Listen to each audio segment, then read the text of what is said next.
The Evil Bed, Scarborough, Ontario.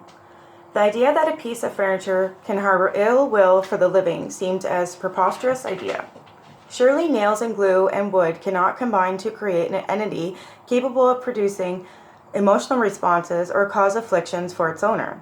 Yet there is a story of the young mother of two teenage daughters from Scarborough, Ontario, who endured a nightmare of bad luck because of an old bed.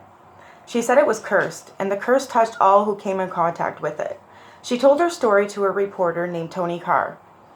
The woman, whom we shall call Sarah, ran a successful business in the Toronto suburbs in the late 1970s, lived with her two daughters in a nice apartment complex, and in general had no reason to doubt that her life would continue on a steady course.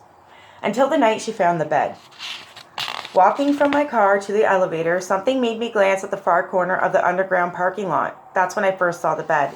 It was beautiful and appeared to have been abandoned, she recalled. She hauled it up to her apartment, put it together, and wondered why anyone would throw away such a splendid piece of furniture. I was studying the bed when this weird, very chilling sensation came over me. Blaming it on fatigue, I got ready for my bath and decided the next morning I would buy a mattress and make this lovely bed my own. On the night the new mattress was delivered, Sarah was asleep in the bed, which she shared with one of her daughters. Something caused me to sit bolt upright, she said. There at the foot of the bed stood my best girlfriend. Her lips were moving, but there was no sound. Sarah's friend lived 2 floors above her in the same building. I remember glancing at the clock. It was 2:03 a.m., and I said, Marion, what on earth are you doing here at this hour? Her friend didn't answer, but Sarah's question awoke her daughter. Who are you talking to, Mom? The girl asked. Mom, what's that blue light by the end of the bed?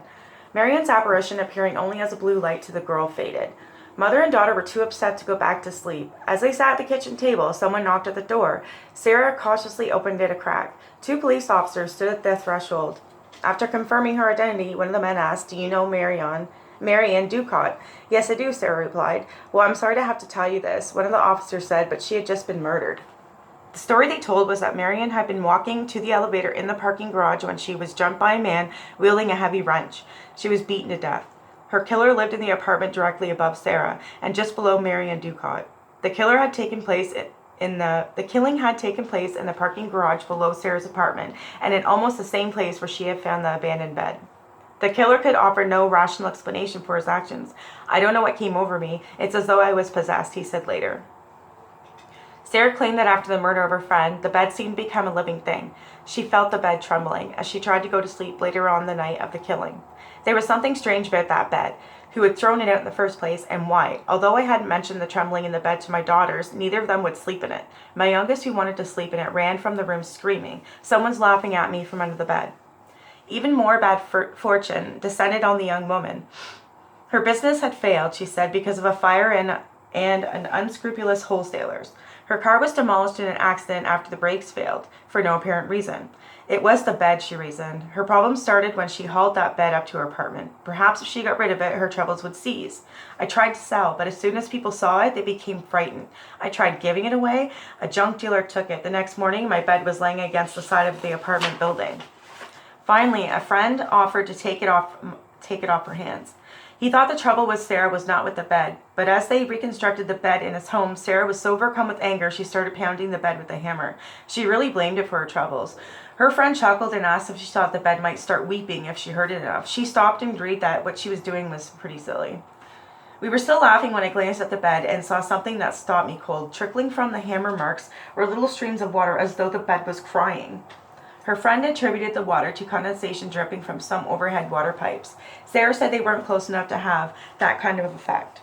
Unfortunately, the bed continued its menacing ways. 7 days later, Sarah had the bed back. It seems her friend Marina's business had suddenly folded after a series of freak accidents. He said all the problems had begun the day the bed came into his possession. There was more, her friend said. I wasn't in it, the bed, for an hour when it started vibrating, trembling, or something. I didn't believe I'd even hear myself say this, but the thing seemed to be laughing at me. Sarah went to a Toronto psychic who claimed a man had died in agony in the bed after being poisoned and then urged her to burn it if necessary. After the visit, Sarah's fortune seemed to change. An antiques buff who specialized in fine old furniture had heard about the bed and offered to buy it. It's gorgeous, he said after viewing it. I must have it. Sarah was honest in telling him about her painful history with the bed, but he would not be dissuaded. He offered her cash and took it the same day.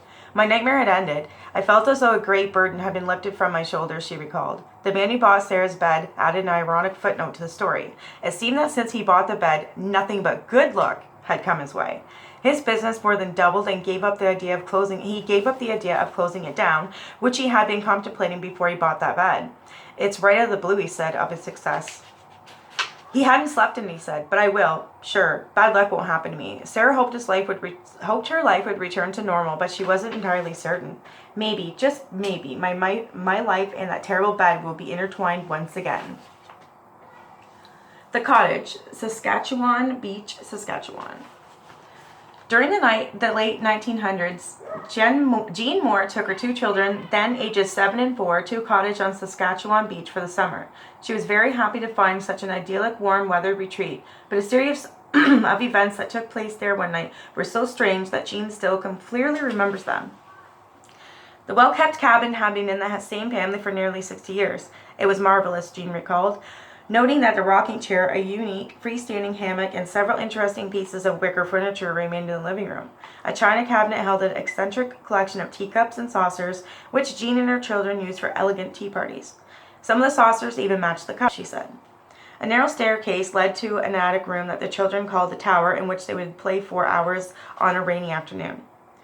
We have a good view of the lake from the living room windows, Jean said. Many times that summer, the three of us watched as storms swept down the lake like a fury draped in gray mist, finally crashing in on us with howling winds and curtains of water. The children were especially pleased that the electricity went out. Then they were permitted to light the kerosene lamp with its beautiful china bowl and delicately fluted chimney. On the night Jean Moore remembers so well, the children had been in bed only a short while when a storm rose over the lake. As it bore down on the snug little cottage by the shore, Jean secured the windows and doors more carefully than usual and then went to bed. Her bedroom opened off one side of the living room. Her children's rooms were located directly across the living room from her. I lay awake in bed for some time, quite happily watching the living room light up with each flash of lightning, and when the thunder finally subsided, I drifted off to sleep, Jean said. I don't know how long I slept, but the storm was over, and when I woke, it was sudden, as though I'd been called from a deep and dreamless state. For seconds, I was aware only of total silence, total darkness, and of total all-encompassing, senseless fear. My heart was pounding violently. I was drenched in sweat. The fear that paralyzed Jean Moore was caused by a sense that there was something in the darkness at the foot of her bed. Something in the blackness she could not see. Her eyes seemed to be on stems that reached out and through the night to identify whatever it was that lurked there. I couldn't speak or cry out, she said. It was not an intruder, Jean knew. It wasn't that type of fear. For what seemed like an eternity, the young mother was immobilized by this silent horror, unable to utter as much as a single syllable. Just when I thought my heart would burst, I had the sense that whatever it was moving out of my room. It seemed to be shuffling slowly across the living room towards the children's room. She was still unable to move, even though the thing was heading towards her sleeping tots. Mother, is that you? Jean's 7-year-old son suddenly cried out from his room. Minutes passed, or was it merely several seconds, before Jean found her voice. Are you all right, son? Jean's voice was strained as she called back. Yes, I'm okay, Mom, came his weak reply. The sun was shining through the curtain windows when Jean awoke from her fitful sleep. Had she been dreaming, she wondered? A horrible nightmare kindled by the thunderstorm. She leaped from bed and ran barefoot across the living room. She threw open the doors to the children's separate rooms. Both were sleeping soundly. A quick check of the windows and outside doors showed they had not been disturbed. Surely there had been something about in the cabin last night, and yet... At breakfast a few hours later, Jean casually asked her son why he had called out to her during the night. He paused for a few seconds before saying something was in my room. What was it? Jean asked. I don't know, the boy said thoughtfully, but it was black and round. I was too scared to turn on the light, so I turned over and pretended to be asleep. The boy then added a peculiar afterthought. I think it was smiling at me, though. He told his mom that when he turned back over to look at where the thing had been, there was nothing there. Jean Moore still wishes she knew what had been in her cottage that night. Sledding Simon, Montreal, Quebec.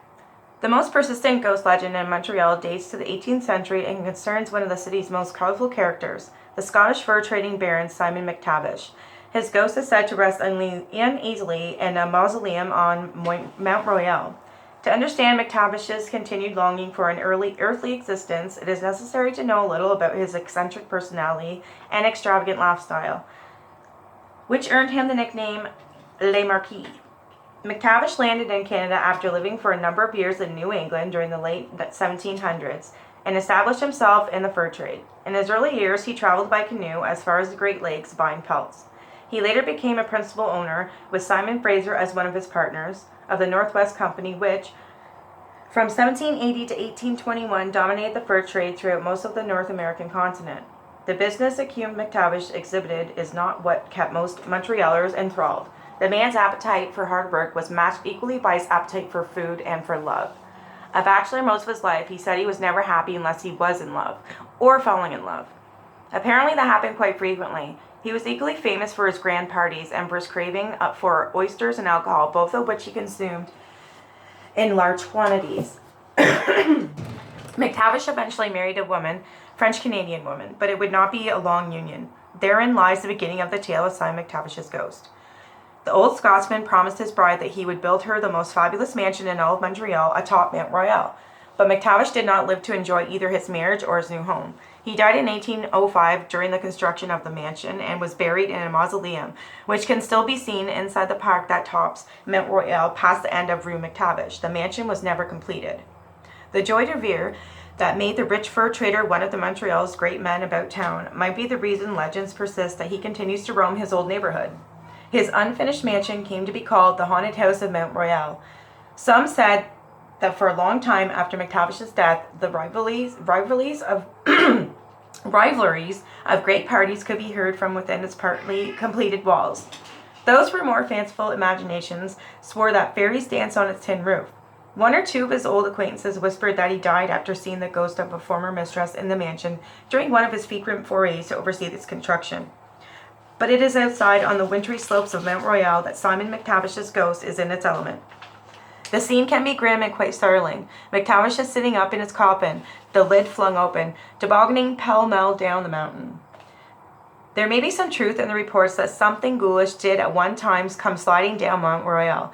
An antimony professor said that is said to have lived near the abandoned McTavish mansion during the 1870s. He had a hard time acquiring corpses for class demonstrations and thus employed grave robbers to make forays into the newly built Mount Royal and Cottage cemeteries. They may have transported their acquisitions down the mountain aboard sleds and into the professor's waiting wagon. Witnesses would be correct, actually, in their assertions that a coffin occasionally came coasting down the snowy slopes. But it might not have been Simon McTavish along for the ride. Then again, who's to say that the ghost might not have liked to have joined the disturbers of the dead for an impromptu, albeit gruesome, toboggan party?